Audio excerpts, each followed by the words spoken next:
if you're ready.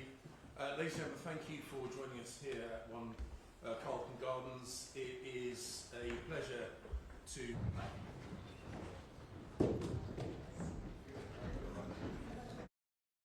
President Biden sent me to Beijing because he believes strongly that both the United States and China have an obligation to manage our relationship responsibly.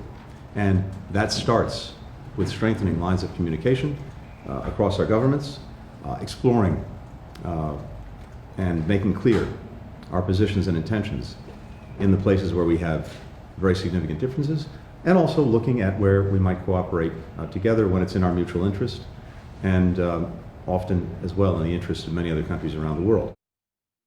It's clear that both sides agreed on the need to try to stabilize the relationship. And we identified specific areas where dialogue and cooperation might benefit both of us and also other countries around the world. I think both countries see the importance of trying to bring more stability to the relationship. And certainly the United States is committed to responsibly managing the relationship, because failure to do that risks misunderstanding, miscalculation, and as I've said, risks the competition we're enduring into conflict, which is in no one's interest.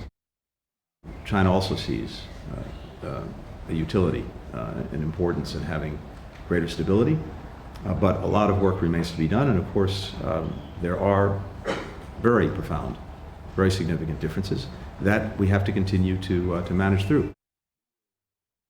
You can see that there is very clear alignment, and not just between us, between virtually all of Europe and many countries in Asia as well, and beyond. And I think that alignment in the approach that we're taking to the challenges posed by China is one of the most important assets that we have going forward. I made very clear that we would have deep concerns about PRC intelligence or military activities in Cuba.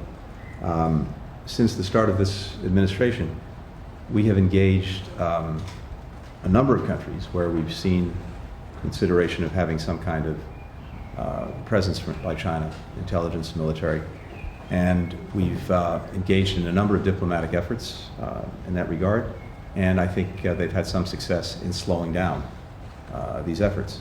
This is something we're going to be monitoring very, very closely, and we've been very clear about that, and we will protect our homeland, we will protect our interests.